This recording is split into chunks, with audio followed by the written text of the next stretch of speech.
ሰላም ውድ ተመልካቾቼ በያላችሁበት እንደምን አላችሁ? በዛሬ ቪዲዮ እንግዲህ የማርገዝ ችግር ጋር ከማርገዝ ልጅ ከማግኘት ጋር በተያያዘ 5 ሰዎች የጠየቁትን ጥያቄዎች መሰረት በማድረግ የማርገዝ ችግር ከየት ይመነጫል፣ ምክንያቱ መንስኤው ምንድነው፣ እንዲሁም ደግሞ ይህንን የማርገዝ ችግር መፍትሄ ለማምጣት የሚደረጉ ምርመራዎች ምንድናቸው፣ አጠቃላይ በሕክምና ውስጥ ያለው አማራጭ የማርገዝ እድልን ለማስፋት ወይም ደግሞ ልጅ ለማግኘት በሕክምና ያለው የሚሰጡ ሕክምናዎችስ ምንድናቸው፣ በተፈጥሮ የማርገዝ እድልን ለማስፋት ምን ማድረግ አለብን በሚል በዚህ ቪዲዮ ላይ መሰረት አድርጌ የዛሬ ቪዲዮ የማቀርብላችሁ ይሆናል። ቪዲዮውን እስከ መጨረሻ ብትከታተሉ መልካም ነው።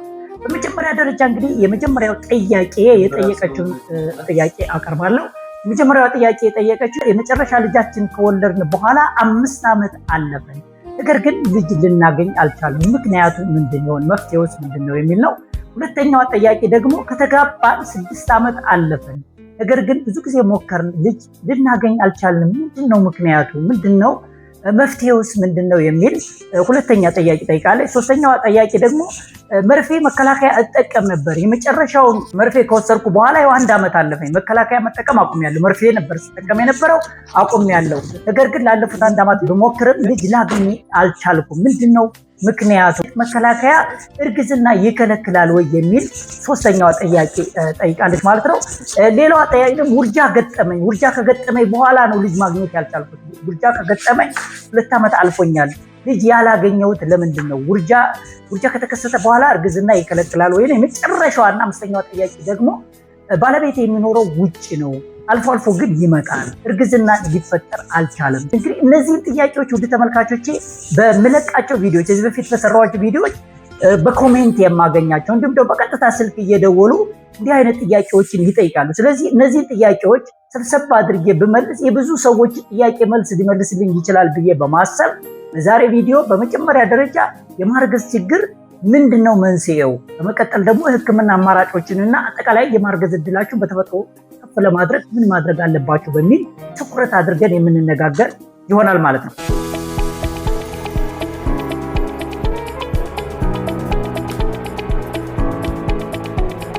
በመጀመሪያ እርግዝና ችግር አለ ወይም ኢንፈርቲሊቲ ወይም የመሃንነት ችግር አለ ለማለት ምንድነው ያለው የሕክምና ትርጉሙ የሚለውን መረዳት ያስፈልጋል። ብዙ ጊዜ የሕክምና ትርጉሙ እንግዲህ የሴቶችን እድሜ መሰረት አድርጎ ዲፋይን ይደረጋል። በእርግጥ ችግሩ ግን የወንዶችም የሴቶችም ነው። እንግዲህ ከሴቶች እድሜ አንጻር ስንነሳ ምንድነው አንድ ሴት ወይም ጥንዶች የሴቷ እድሜዋ ከ35 ዓመት እስከ 40 ባለው ጊዜ ውስጥ ሆና ነገር ግን አብረው እየኖሩ ከባለቤቷ ጋር አብራ እየኖረች በሳምንት 3 ጊዜ እና እዛ በላይ ግንኙነት እያደረጉ ምንም አይነት መከላከያ ሳይጠቀሙ ለ6 ወር ያህል እርግዝና ካልተፈጠረ በእርግጥ የማርገዝ ችግር አለ የሚለውን ትርጉም ይይዛል። እንዲሁም እድሜያቸው ከ35 ዓመት በታች ለሆኑ እህቶች ወይም እናቶች ደግሞ ለአለፉት 1 ዓመታት ከባለቤታቸው ጋር አብረው እየኖሩ ጥንዶች አብረው እየኖሩ በሳምንት 3 እና እዛ በላይ ግንኙነት እያደረጉ ምንም አይነት እርግዝና ካልተፈጠረ መከላከያ ሳይጠቀሙ ምንም አይነት እርግዝና ካልተፈጠረ 1 ዓመት ያህል ጠብቀው እርግዝና ካልተፈጠረ የማርገዝ ችግር አለ ይባላል። ይሄ እንግዲህ የሚባለው ለምንድን ነው? አንድ ሴት በ1 ወር የማርገዝ እድሉ 20% ነው። ያ ማለት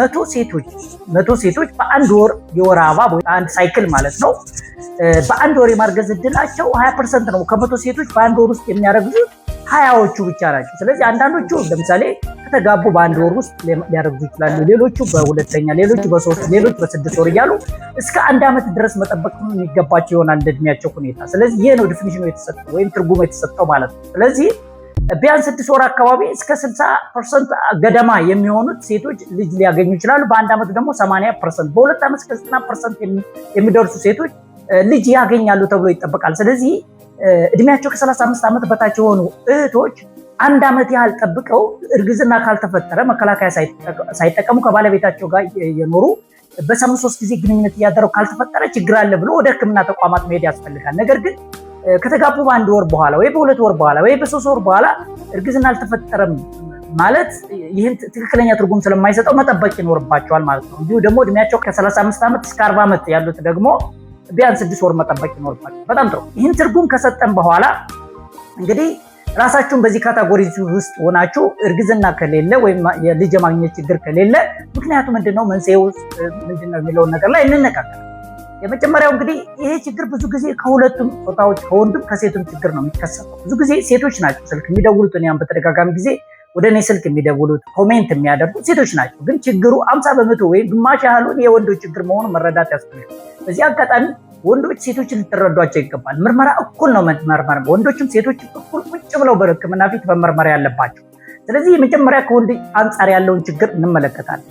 መጀመሪያው የወንድ ዘር በተመለከተ የሚከሰት ችግር ነው። ለምሳሌ የወንድ ዘር ቁጥር መቀነስ ሊሆን ቁጥሩ በጣም አነስተኛ ከሆነ ወይ ቁጥሩ እርግዝና ለማግኘት አነስተኛ ሆኖ ከተገኘ እርግዝና እንዳይፈጠር ሊያደርግ ይችላል። እንግዲህ የወንድ ዘር ላይ በሚሊዮን የሚቆጠሩ የወንድ ሞስፐርም አለ። እነዚህ ውስጥ እንግዲህ አንዷ ብቻ ነች ከእንቁላል ጋር ወይም ከሴት እንቁላል ጋር ተገናኝቶ ጽንስ የሚፈጠረው። ነገር ግን ብዙ ያው እንግዲህ ይህ ጽንስ እንዲፈጠር የወንድ ዘር ወደ ሴት ልጅ ማህፀን አልፎ ከእንቁላል ለመድረስ ብዙ መንገዶች ይጠብቁታል። ስለዚህ ከነዚህ ውስጥ ያሸነፈው አንዱ ዘር ብቻ ነው እንግዲህ የሚደርሰው። ስለዚህ ቁጥሩ በጣም አነስተኛ ከሆነ በዛው ልክ የማርገዝ እድሉም ወይም ቻንሱ ይቀንሳል። ስለዚህ የወንድ ዘር የቁጥሩ መጠን ይታያል። ሌላው እንቅስቃሴው ነው። ወይም ደግሞ እንግዲህ የወንድ ዘር የግድ ዋኝቶ ማለትም አስፈላጊውን እንቅስቃሴ አድርጎ በማህፀን አልፎ ከሴት ልጅ እንቁላል መድረስ መቻል አለበት። ስለዚህ ብዙ መንገዶች ይጠብቁታል። ለዚህ እንዲያመቸው ተፈጥሮ የሰጠው አለ። የሚንቀሳቀስበት ጅራት መሰል ነገር አለው፣ ጭንቅላት አለው። ያ እንግዲህ ኒውክለስ ወይም ዋናው ያለው ከኒውክለሱ ወይም ደግሞ ጽንስ እንዲፈጠር የሚያደርገው ጭንቅላት ፓርት አለው፣ ሄድ ፓርት አለው። ከዛ ጅራት መሰል ደግሞ ፓርት አለው። ስለዚህ በሱ እየተንቀሳቀሰ ወይም እየዋኘ ነው። ስለዚህ እንቅስቃሴው ምን ይመስላል የሚለው እሱ ነገር መታየት መቻል አለበት ማለት ነው።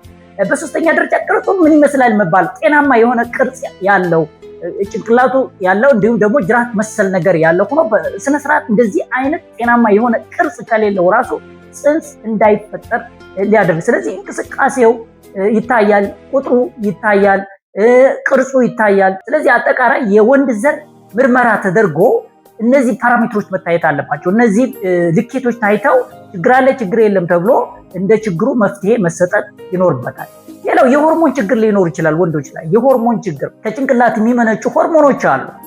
ኤፍኤስኤች፣ ኤልኤች የምንላቸው ሆርሞኖች አሉ። እነዚህ ሆርሞኖች አጠቃላይ የወንድ ዘር እንዲመረት ትልቅ አስተዋጽኦ የሚያበረክቱ ናቸው። ቴስቶስትሮን ሆርሞን፣ እነዚህ መሰል ሆርሞኖች የወንድ ዘር እንዲመረት የሚያበረክቱ። ስለዚህ በዚህ ሆርሞን ላይ የሚዛን ለውጦች፣ ችግሮች ሊያጋጥሙ የሚችሉበት ሁኔታ አለ። ስለዚህ ከወንዶች አንጻር እንደዚህ አይነት ችግር ሊኖር ይችላል።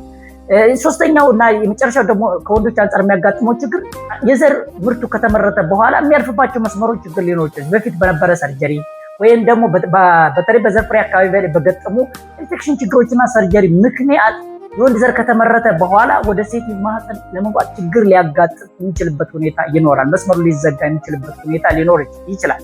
እንዲሁም በወንድ ዘር ፍሬ አካባቢ ያሉ የደም ስሮች አሉ። እነዚህ ደም ስሮች በማበጣቸው ቫርኮስ የምንለው አይነት ማለት ነው። ልክ እግር ላይ እንግዲህ አንዳንድ የተጠመለመለ የደም ስር እንደሚባለው እንዲሁ የወንድ ዘር ላይ እንደዚህ አይነት ችግሮች ነው። ስለዚህ በዚህ ምክንያት ሙቀት ይጨምራል። የወንድ ዘር ደግሞ የራሱ የሆነ የሙቀት መጠን ይፈልጋል። ከሰውነታችን ቦዲ ቴምፕሬቸር 37 ዲግሪ ሴንቲግሬድ ዝቅ ያለ ነው በወንድ ዘር አካባቢ ያለው ሙቀት ማለት። ስለዚህ እዛ አካባቢ ባለው ሙቀት ምክንያት በዚህ ቫሪኮስ በምንለው ባለው የደም ስር ችግር ምክንያት ሊሆን የሚችልበት አጋጣሚ። ሌላው ላይፍ ስታይል አኗኗርም ሊሆን ይችላል። ለምሳሌ የሚያጨሱ ወንዶች፣ ሱስ ያለባቸው፣ አልኮል የሚጠጡ፣ ስትረስፉል የሆነ ላይፍ ያለባቸው፣ የሰውነት ክብደታቸው ወፍራም የሆኑ፣ የሰውነት ክብደታቸው ከፍ ያሉ እነዚህ ሴክሹዋል ዲስፋንክሽን ይጨምራል ማለት ነው። በተለያዩ የውስጥ ችግሮች፣ የስኳር ችግር፣ የውፍረት፣ የተለያዩ ችግሮች ተፈጥረው ደግሞ ሴክሹዋል ዲስፋንክሽን ይላል። እነዚህ በሙሉ እርግዝና እንዳይፈጠር ሊያደርግ ይችላል። ስለዚህ አንዳንድ ጊዜ ሴቶች ብቻቸውን የሚለፉበት ሁኔታ ይኖራል። ከወንዱ ችግሩ ከወንድ ይሆንና ሴቶች ብቻ ለፍተው ውጤት አልመጣ ይላል። ሴቶች ይመረመራሉ። ሁሉንም ምርመራ ከተደረገ ችግር የለም። ነገር ግን ወንዶቹ ላይ ያለው ችግር ኑሮ የወንዶቹ ችግር ካልተቀረፈ መፍትሄ ሊመጣ አይችልም። ስለዚህ ከወንዶች ችግር አንጻር እንግዲህ እነዚህ ችግሮች አሉ። በመቀጠል ከሴቶች ችግሮች አንጻር ያለው እንመለከታለን። በስተመጨረሻ የሕክምና አማራጮችና በተፈጥሮ የማርገዝ ዕድልን ለማስፋት ምን ማድረግ እንዳለባቸው ደግሞ ቀጥለን የምንነጋገር ይሆናል ማለት ነው። እንግዲህ ከሴቶች አንጻር ደግሞ 50% የሚሆነው ግማሽ ፐርሰንቱ ያህሉ ማለት ነው እንግዲህ ከሴቶች አንጻር የሚከሰት ይሆናል። ከሴቶች የሚከሰተው ችግር ምንድነው? የመጀመሪያው እንቁላል የማምረት ችግር ሊሆን ይችላል። የእንቁላል አመመረት ኦቭሌሽን የምንለው ማለት ነው። እንቁላል እንዲመረት ብዙ ነገሮች ይካሄዳሉ። በተለይ አንጎልና የእንቁላል ማምረት እየተግባቡ ነው እንግዲህ አጠቃላይ እንቁላል የሚመረተው ማለት ነው። ስለዚህ ከአንጎል የሚመነጩ ሆርሞኖች አሉ፣ ኤፍኤስኤች እና ሉቴናይዚንግ ሆርሞን። ኤፍኤስኤች ፎሊኩላር ስቲሙሌቲንግ ሆርሞን ይባላል። ይሄ እንቁላል ከእንቁላል ማምረቻ እንዲዳብር እንዲያደግ የሚያደርግ ነው። ሉቴናይዚንግ ሆርሞን ደግሞ እንቁላል ከእንቁላል ማምረቻ እንዲለቀቅ የሚያደርጉ ሆርሞኖች ናቸው። በእነዚህ ሆርሞኖች ላይ የሚዛን ለውጥ ወይ ችግር ካለ ማነስ ካለ እርግዝና እንዳይፈጠር ሊያደርግ ይችላል። በተጨማሪም ሌሎች ሆርሞኖች አሉ። ፕሮላክቲን የምንለው የወተት ሆርሞን ወይም ታይሮይድ ስቲሙሌቲንግ ሆርሞን የምንለው ቲኤስኤች የምንለው የታይሮይድ ሆርሞን ላይ ለውጥ ካለ መዛባት ካለ እንዲሁ እነዚህ ቅድም የነገርኳችሁ ኤፍኤስኤች እና ኤልኤች አንጎል ማለትም ከእንቁላል ማምረቻ ጋር የሚግባባበት ቋንቋዎች እነዚህ ሆርሞኖች ይባላሉ። ገባችሁ? ስለዚህ በእነዚህ ሆርሞኖች ላይ ተጽዕኖ ሊያደርጉ ይችላሉ። እንግዲህ ፎሊኩላር ስቲሙሌቲንግ ሆርሞን፣ ሉቴናይዚንግ ሆርሞን፣ ፕሮላክቲን እና ታይሮይድ የሚናቸው እነዚህ ሁሉም ሆርሞኖች አንቴሪየር ፒቱይታሪ ከምንለው ከአንጎል አንዱ ክፍል ላይ የሚመነጩ ናቸው። ስለዚህ የእነዚህ ሆርሞኖች መብዛት ወይም ማነስ፣ በተለይ የወተት ሆርሞን መብዛት፣ የታይሮይድ ሆርሞን መዛባት ማነስ ወይም መብዛት አጠቃላይ እንቁላል እንዲመረት እንዲዳብር እንዲያድግ ወይም እንቁላል ከእንቁላል ማምረቻ እንዲለቀቅ በሚያደርጉት ፎሊኩላር ስቲሙሌቲንግ ሆርሞን እና ሉቴናይዚንግ ሆርሞን ላይ ተጽዕኖ ስለሚያደርጉ በእነዚህ ችግሮች ሊሆን ይችላል። ስለዚህ አንዳንድ ጊዜ የፕሮላክቲን ሆርሞን ችግር አጋጥሟቸው እሱን አስተካክለን እርግዝና ያገኙ ሰዎች አሉ። እንዲሁ ደግሞ የታይሮይድ ሆርሞን ማነስ ሆኖባቸው ያንን ሆርሞን በማስተካከል እርግዝና ያገኛሉ። ስለዚህ ችግሩ ምንድን ነው የሚለው ከሆርሞን አንጻር ሊሆን ይችላል። የሆርሞን ችግሮች በሚያጋጥምበት ጊዜ እንቁላል ከእንቁላል ማምረቻ ለመመረት የሚቸገርበት ሁኔታ ሊኖር ይችላል። ሌላው ፖሊሲስቲክ ኦቫሪያን ሲንድረም የምንለው በተለይ እንቁላል ከእንቁላል ማምረቻ ኦቭሌት ማለት እንዲለቀቅ ችግር ሊያጋጥመው የሚችልበት ሁኔታ ይኖራል። እነዚህ እንግዲህ የወንድ ሆርሞን ወይም አንድሮጅን ሆርሞን በሴቶች የሚጨምርበት ሁኔታ ይኖራል። አንዳንዴ ለስኳር የሚያጋልጣቸው ሁኔታ ይኖራል። ኢንሱሊን ሬዚስታንስ የምንለው ማለት ነው። እነዚህ ፖሊሲስቲክ ኦቫሪያን ሲንድረም በምንለው ምክንያት ሊሆን ይችላል። እሱ እንግዲህ አስፈላጊ ምርመራ የሆርሞን እና የአልትራሳውንድ ምርመራ ተደርጎ መፍትሄ የሚፈጠርለት ያስፈልጋል ማለት ነው። ስለዚህ የአንደኛው ችግር የእንቁላል የመመረቱ ችግር ሊሆን ይችላል ማለት ነው። በሁለተኛው ደግሞ ምንድነው እንቁላል እንግዲህ ከተመረተ በኋላ እንቁላል የሚያልፍበት መስመር አለ። እንግዲህ ከአንጎል እና የእንቁላል ማምረቻ በመግባባት እንቁላል ከተመረተ በኋላ በፋሎፒያን ቲዩብ የምንለው የማህፀን ቱቦዎች እንቁላል አልፎ ነው ማህፀን ላይ ደርሶ ከወንድ ዘር ጋር የሚገናኘው። በዚህ ቱቦ መዘጋት ምክንያት ሊሆን ይችላል። የዚህ ቱቦ መዘጋት ከዚህ በፊት በነበረ ኢንፌክሽን ምክንያት ወይም ደግሞ ከዚህ በፊት በነበረ ሰርጀሪ ምክንያት ሊሆን ይችላል ይሄ ችግር የሚፈጠረው። ስለዚህ እሱ ካለ ሂስቶሳልፒንጂዮግራፊ የሚባለው ምርመራ ተደርጎ ወዲያውኑ መፍትሄ መፈለግ መቻል አለበት፣ ወይም ደግሞ ችግሩ ታውቆ መፍትሄ መደረግ ይኖርበታል ማለት ነው። ሌላው ከማህፀን ጋር ያሉ ችግሮች ለምሳሌ ማህፀን ላይ ያሉ ኢቲዎች ሊሆኑ ይችላሉ፣ ማዮማ የምንላቸው ወይም ደግሞ ኢንዶሜትሪዮሲስ የምንለው የማህፀን ውስጥ ግድግዳ ከማህፀን ውስጥ መገኘት፣ የማህፀን የአፈጣጠር ችግሮች ወይም በማህፀን በር አካባቢ ላይ በሚፈጠሩ እጢዎች ፖሊፕስ የምንላቸው የወንድ ዘር ወደ ሴት ማህፀን እንዳይገባ የሚከለክሉ አንደኛው ማህፀን ከሌላኛው ማህፀን ጋር በመጣበቅ አሸርማን ሲንድረም የምንላቸው አጠቃላይ ከማህፀን ጋር በተገናኘ ደግሞ በእነዚህም ችግሮች ምክንያት እርግዝና እንዳይፈጠር ሊሆን የሚችልበት ሁኔታ ይኖራል ማለት ነው። ስለዚህ እነዚህ አስፈላጊ ምርመራዎች ይደረጉና ችግሩ ሲታወቅ ለችግሩ መፍትሄ የሚደረግበት ሁኔታ ይኖራል።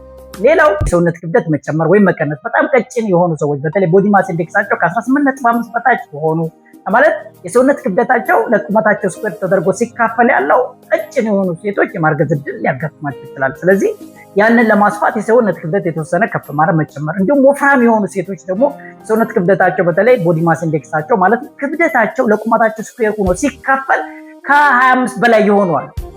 ወፍራም የሆኑ ሴቶች አንዳንዴ የሰውነት ክብደት ሊሆን ይችላል እርግዝና ለማግኘት ችግር የሚያጋጥምበት ምክንያት። ስለዚህ እነዚህ ሊሆን ይችላሉ። ወይም ስትረስ፣ ጥሩ እንቅልፍ አለማግኘት፣ አኗኗር ሁኔታ፣ ላይፍ ስታይል፣ እነዚህ በሙሉ አንድ ችግር ሊሆኑበት የሚችልበት ሁኔታ ይኖራል።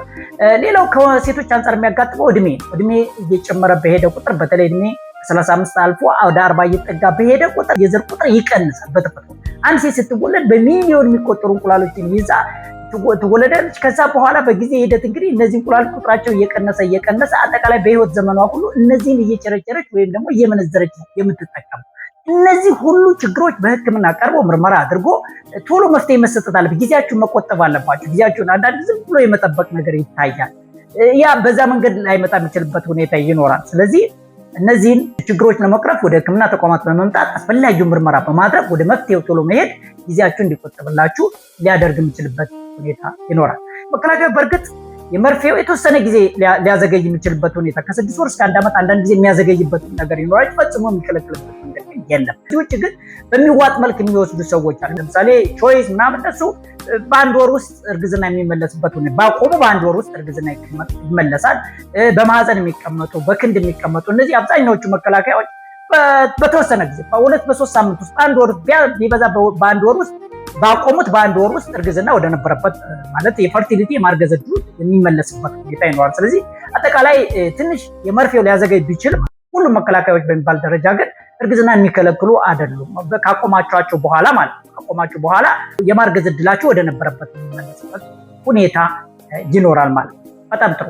ምንድነው የህክምና አማራጮች ስንል እንግዲህ እንደ ችግሩ ነው። እንደ ችግሩ የሆርሞን ችግር ካለ ቅድም እንደነገርኳችሁ ለምሳሌ የፕሮላክቲን ሆርሞን መብዛት ከሆነ የፕሮላክቲን ሆርሞን ለማስተካከል የሚሰጡ መድኃኒቶች አሉ። የታይሮይድ ሆርሞን ማነስ ከሆነ የታይሮይድ ሆርሞን ማስተካከል የሚሰጡ አሉ። በአጠቃላይ የሆርሞን ችግሮች ካሉ ያንን የሆርሞን መሰረት በማድረግ የሚሰጡ አሉ። እንዲሁ ደግሞ የማህፀን በር መዘጋት ከሆነ ከዛ አንጻር የሚሰጡ የህክምናዎች አሉ። የእንቁላል ዘር መቀነስ ከሆነም እሱንን መሰረት በማድረግ የሚሰጡ አሉ ማለት ነው።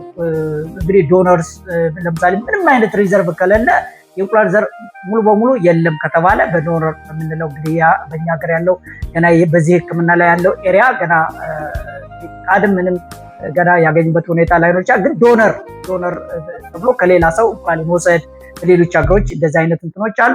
የማህፀን ቱቦ መዘጋት ካለ ደግሞ የሚከፈትበት መንገድ ካለ በህክምና እንደዛ አማራጮች ይፈልጋሉ። አዘርዋይስ አይቪኤፍ የምንለው ኢንቪትሮ ፈርቲላይዜሽን የምንለው ሌሎች ምክንያቱም የእንቁላል ዘር የማምረት አቅሙ አለ። ነገር ግን የተመረተው እንቁላል በማህፀን ቱቦ አያልፍም። ስለዚህ እንቁላሎችን ወስዶ ከወንድ ዘር ጋር አገናኝቶ ወደ ሴት ልጅ ማህፀን እንዲገባ በማድረግ አይቪኤፍ ኢንቪትሮ ፈርቲላይዜሽን የሚባሉ ሌሎች ቴክኖሎጂዎች የህክምና አማራጮች አሉ ማለት ነው። እንዲሁም IUI ኢንትራዩትሬን ኢንሰማናይዜሽን በተለይ የወንድ ዘር ቁጥሩ መቀነስ ካለ እንቅስቃሴ ላይ እንደዚህ አይነት ካለ ደግሞ የወንዱን ዘር አጣብቆ ወደ ሴት ልጅ ማህፀን እንዲገባ በማድረግ ከእንቁላል ጋር እንዲገናኝ በማድረግ ጽንስ እንዲፈጠር የሚደረጉ እነዚህ ኢንትራዩትሬን ኢንሰማናይዜሽን የምንላቸው IVF የሚባሉ ቴክኖሎጂዎች አሉ ማለት። ከዚህ ውጭ ግን የማምረት እድሉን ደግሞ እንቁላል የመለቀቅ ወይም ኦቭሌሽኑ እንዲካሄድ ደግሞ የሚሰጡ እንደ ክሎሚድ፣ ሊትሪዞል የሚባሉ መድኃኒቶች ሁሉ አሉ። ስለዚህ ወደ ህክምና ተቋማት በመምጣት መፍትሄውን ብዙ ጊዜ knowing the cause is 50% of the solution ይባላል። በስተመጨረሻ እንግዲህ በተፈጥሮ የማርገዝ ዕድላቸውን ለማስፋት ምርመራ ተደርጎ ሌሎች ችግሮች እንደሌሉ ከታወቀ ማድረግ የሚገባቸው ነገሮች አሉ። አንደኛው በቂ ግንኙነት ማለት በቂ ግንኙነት ማድረግ ማለት ምንድነው? አብሮ መኖር ያስፈልጋል። በሳምንት 3 ጊዜና እዛ በላይ ግንኙነት ማድረግ የማርገዝ ዕድላቸውን ያሰፋላችሁ ይችላል። ሁለተኛው ቀኖችን በሚገባ እንግዲህ ከሁሉም ቀኖች እርግዝና የሚፈጠርባቸው አይደለም። ምን ያህል ቀኖች ናቸው? ከነዚህ ውስጥ ከአንድ ወር ውስጥ እርግዝና የሚፈጠርባቸው ቀናቶች 5 ቀን ወይም 6 ቀን ብቻ ናቸው። ስለዚህ እነዚህን ቀኖች ማወቅ እዚህ በፊት የሰራሁላችሁ ቪዲዮ አለ። አንድ ሴት የማርገዝ ዕድሉ ከፍተኛ የሚሆንባቸው ቀናቶች የትኞቹ ናቸው? ስለዚህ እነዚህን ቀኖች አሰልጦ በእነዚህ ቀኖች መጠቀም የማርገዝ ዕድላችሁን ያሰፋል።